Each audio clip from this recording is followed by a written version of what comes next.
Hey there, LDS music enthusiasts. Today we're going to talk about an extended musical preparation for the Second Coming. This comes from the second new piece the church has just published for the new hymnal, hymn number 1002, When the Savior Comes Again by Lane Johnson. Lane's a great composer if you haven't heard of him before. I had the pleasure of working with him a few times, helping him with some orchestration ideas for one of his pieces. Lane has written a really beautiful song here, and I'm excited to share 9 really nice writing techniques with you from this piece. I personally don't know the history of this song. This is the first time I've ever heard it, but I really like it, and I think you will too. To get the most out of this, you might want to pause really quick, play through the music yourself so it's familiar, and then come back.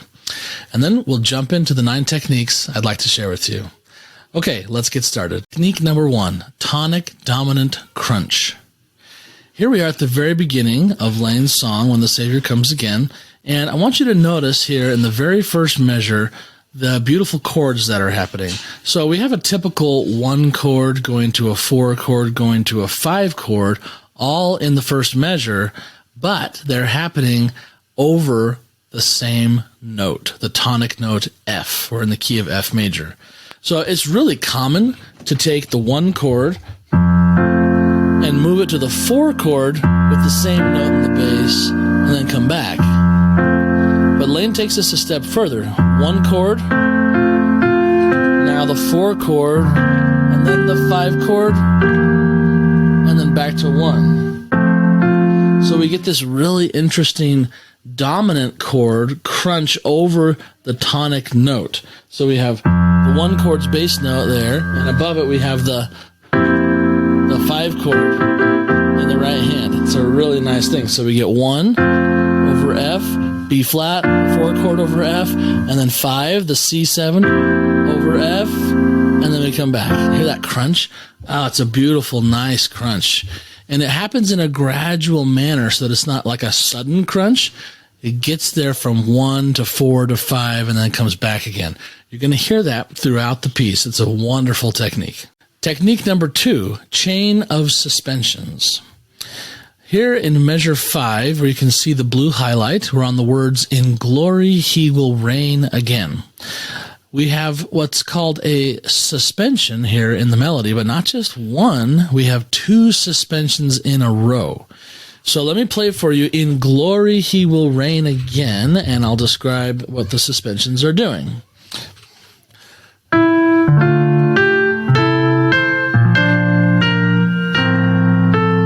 Okay, so look at that melody note. When we get the C, the first C there on reign, well, it's actually the second C, that does not belong to that B flat chord. It came from the note before, it suspended over into this chord, and then it resolved itself. That's what a suspension is. But he doesn't just do it once, he does it twice. There's the note, now it suspends over, and then it suspends again, because the B flat doesn't belong, but the A belongs. And it also helps him avoid parallel fifths. It's a very sneaky little way to avoid parallel fifths, because you had the parallel octaves, the B flat and the B flat, but then the bass steps down while the B flat suspends over, and you're free and clear from any illegal parallels. So beautiful technique.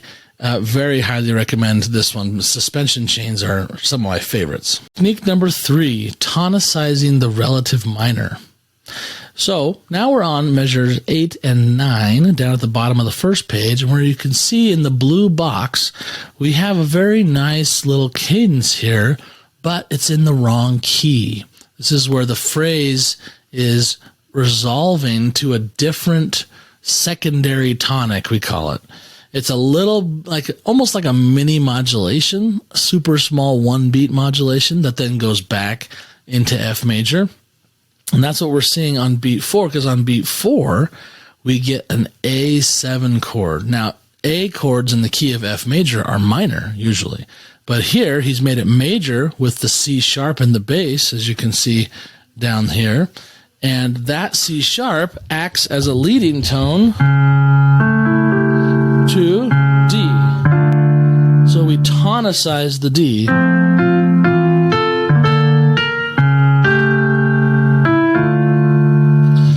Okay, so that C sharp acts as a leading tone to D, and the chord that's built on the C sharp is a dominant 7 of D minor. And the technical name for this chord is the 5/6, the 5 of 6. It happens to be in first inversion also. Okay, but this is always a fun way to create some difference in your music, to get a contrasting section, to slip into a tonicization of the relative minor.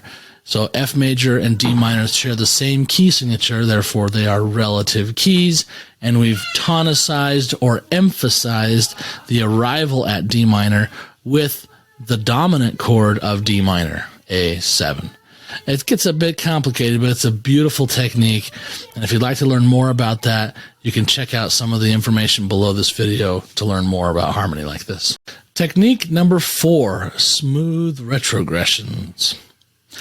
Here in that same spot, but in measure 9, we're going to look at a really nice little chord progression that is a little bit unusual because it goes against the grain of the harmonic progression chart, which is the typical rules for this chord goes to this chord, and this chord goes to this chord, and so on.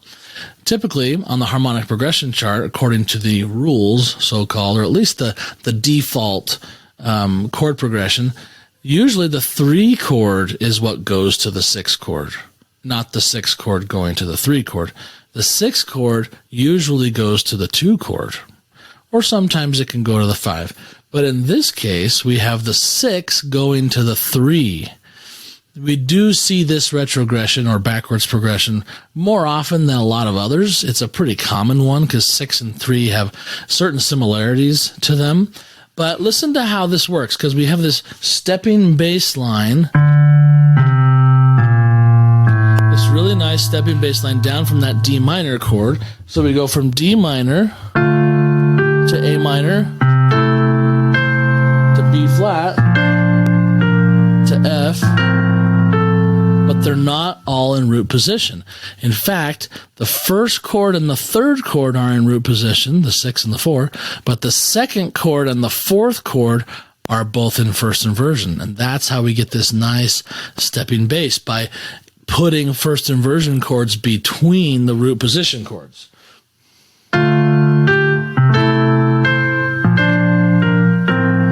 That double suspension, that chain of suspensions again. I just wanted to draw your attention to that, because normally, again, the 6 goes to the 2, but because of that nice stepping first inversion downward path, moving to the 3 was very smooth, and we get 2 minor chords in a row, D minor and A minor, that then goes to 4 and 1. Beautiful technique. Technique number 5, delightful irregular dominant resolution. All right, now we're on page 2. We're at the end of measure 10 going into measure 11, which is where the chorus begins. Now, if you look at the very last 8th note of measure 11 on the word your, we have a very important chord. It's the 5 chord, C, E, G, with the 7th in the bass. Now, that chord is very potent because having the 7th of the 5/7 in the bass, it must step down that bass note because the 7th resolves down. That occasionally that rule can be tampered with a little bit, but not when the 7th is in the bass. It's got to go down because of the half step between those notes.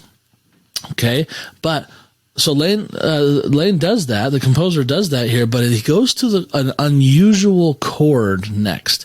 Typically, when you have that 5 chord with the 7th in the bass, it goes down to the 1 chord in first inversion. That's the normal.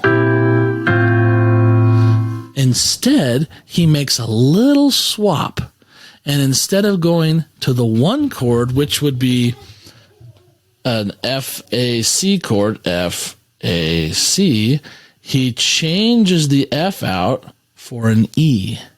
And just by changing that one note, it makes this chord a 3 chord, not a 1 chord. And the 1 chord and the 3, they're cousins. They share 2 notes, so you can easily swap them out.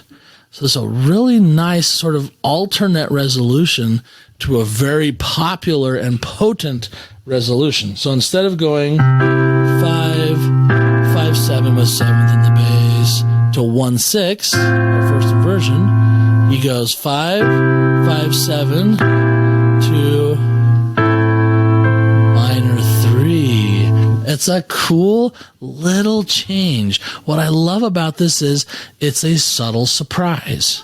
And the essence of composition is surprise. Technique number 6, pleasing unusual chord entrance. Okay, we're right in the spot we ended on last time with the start of the chorus on lift up your voice. As I mentioned, that chord on voice is not the 1-6 chord, which it maybe should be because of the stepping bass, but the composer does a very clever little surprise on us by making it 3 instead of 1-6. And that happens to be the moment of the start of the chorus. It's pretty rare to start a chorus on a minor 3 chord, especially in a spot where we're saying, lift up your voice, rejoice. There's exclamation points everywhere. But it's a really nice little change from the norm. What we would normally hear here would be big major chords that express this joyful, praising emotion. But there's something really nice about going from the 3 to the 6 to the 2. In fact, we get the 3 minor chords of the major key all in a row. There's only 3 minor chords in any major key, and we get them right away here, 3, 6, 2, and then the 5. So I think this works so well because of the length and the distance of music we still have to go in our chorus. By starting the rejoicing on these minor chords, it gives us a bit of more distance to travel towards the end. We're still feeling rejoicing because we're starting on a high note, high in the primary children's register, a C. So we get the sense of the high note plea, but on minor. Kind of interesting, right? It's a nice little switcheroo the composer does here. And then one more thing I want you to notice, if you see I've tracked the bass notes in purple. Not only do we start in 3, but our opening progression is a perfect circle progression, meaning it goes right around the circle of fifths, or right around the harmonic progression chart. 3, 6, 2, 5. And you can hear in the bass the 3, 6, 2, 5, 1. So we get 3, 6, 2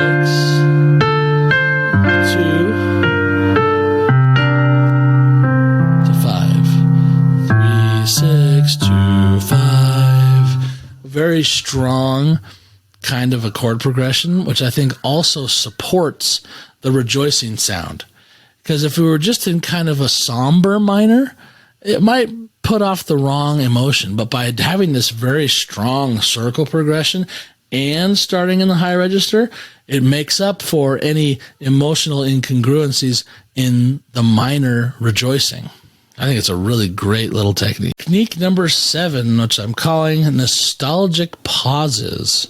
So now we're getting towards the end of the song. The end of the chorus is coming up, but there's a couple strategic points in the structure of the piece that we often find a special chord or a chord that pauses in a contemplative way.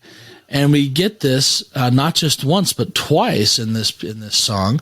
So I will start here at the end of measure 15, day and hour, and you'll hear this chord that has the D flat on it. It's a chromatic chord. There's no D flats in the key of F, but you'll hear the nostalgia in it.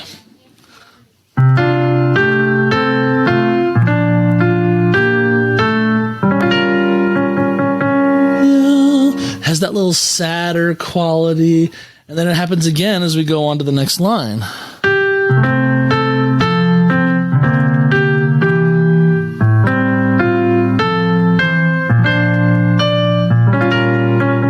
D flat. You hear that little nostalgia? I love this because in this piece we have a sense of, if not nostalgia looking back. It's almost like forward looking nostalgia. Like, we miss you, Lord. Come again. Come again. We feel it. So it's a perfect point to use this little technique.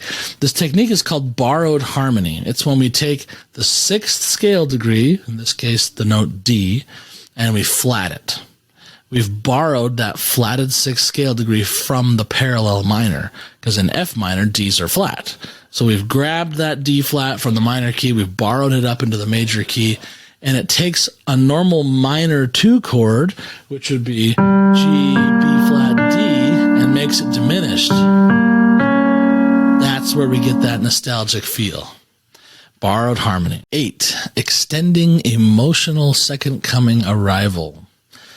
This is a little more difficult to see on the sheet music, but if you go back and you trace the length of each phrase, we have a 2-measure opening, but then when the singing starts, we have a 4-measure phrase and then a second 4-measure phrase.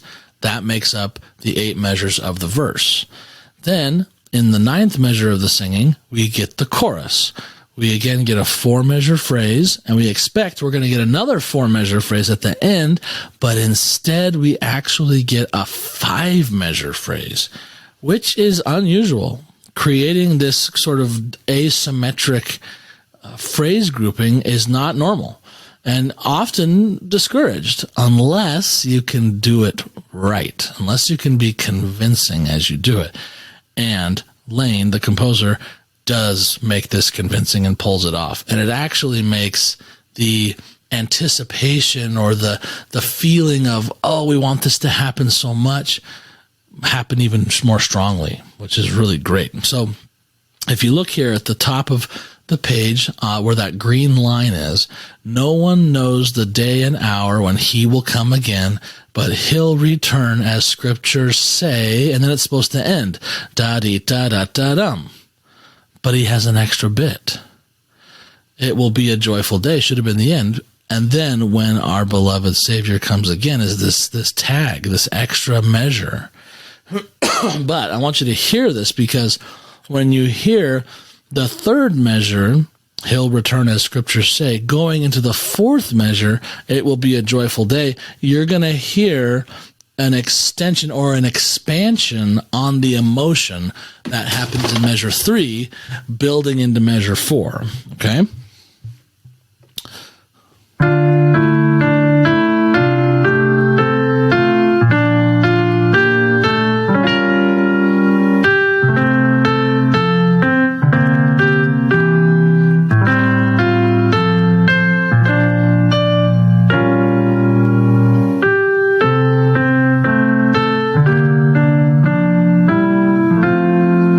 Did you hear it? So, but he'll return.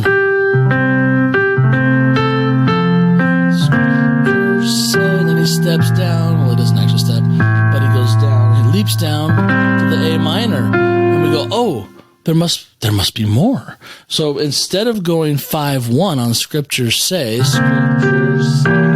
we expect 1. But we don't get 1. We get a deceptive cadence to 3. But he'll return as scriptures say. And the 3 extends it. It will be a joyful day. And it gives us one more chance to have a sad D flat. And then we get the ending we were expecting. I misspoke a moment ago. Measure 18, that's not a 3 chord. It sure sounds like a 3 chord. It sounds like a 3/7, but when the F comes in, we realize, oh, this was an F chord all along with an appoggiatura. We'll talk about appoggiaturas another day. But 1 and 3, as we've seen a couple of times in the video today, they have an interesting relationship and they can often substitute for each other. Another way you could analyze that is that it's the 3 chord for 1/8 note, and then the 1 chord starting on the 2nd 8th note of that measure.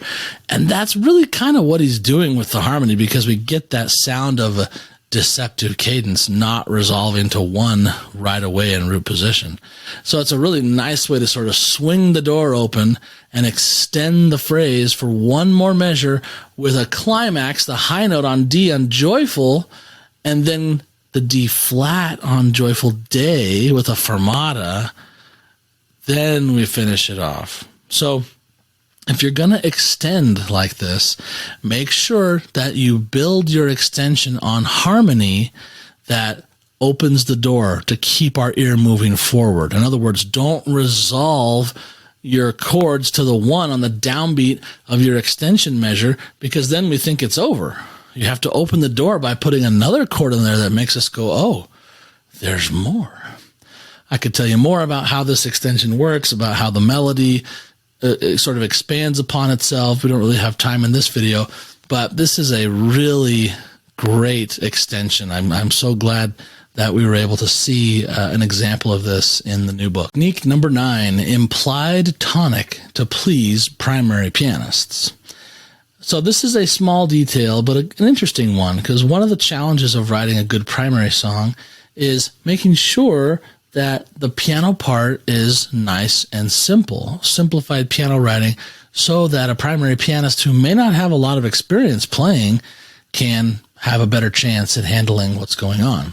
So this means we have to often use a strategic leaving out of notes. And in this particular case, it's kind of interesting because we are returning to the 1 chord after a colored chromatic note that we talked about in a previous part of this video. We come back to the 1 chord, but the note of the root of the 1 chord, the F, is nowhere in sight on the downbeat. You can't find it on the downbeat. We do finally get it on beat 2, but it's missing on the downbeat. And that's because it's easier to play. And we're going to get it shortly on beat 2 while the chord is still sounding. But it's sort of an implied tonic where the tonic is missing, the note F is missing. So here, listen to this. He will come again. And then we get C, A, C. There's no F anywhere, but it has that feeling of a 1-6-4, which 1-6-4 goes to 5 to 1. But to make it a little easier on the primary pianist, we don't get the F until beat 3. Otherwise, we would have had to put another note here, so they'd have to do 3 notes in the left hand because the melody is so low in the right hand. There's just not enough space. So I think it's a great choice, actually, to leave out the tonic on the downbeat, add it on the second beat, and we get the essence of what the chord is implying based on the chord that came before it and the chord that's going to come after it, and it makes the primary pianist happy because it's easy to play. So what's my opinion of this hymn? If you can't tell already, I love it. I think it's beautiful. It's a great message for our primary children to learn about the second coming. And Lane, the composer, has made it a very pleasing experience with his beautiful and beautifully written song. It's not just that the tune is beautiful or the harmonies, it's written really well. Lane has a really good command of solid musical grammar. If you'd like to download my complete harmonic analysis, which you saw some of in the video here, I've dropped a link right below. It's just a free download where you can get all the chords and study them if you'd like. And if you'd like to get some additional free resources to help you write beautiful Sacrament Meeting music, you can also get my 10 Commandments for writing great LDS church music below in the description box for free. Be sure to watch our next video in the series of new LDS hymnal reviews. In the next video, we're going to look at a favorite throughout Christianity, which is new to our hymnal. It is Well With My Soul. So hit the subscribe button, ring the bell so you don't miss a thing, and I'll see you then.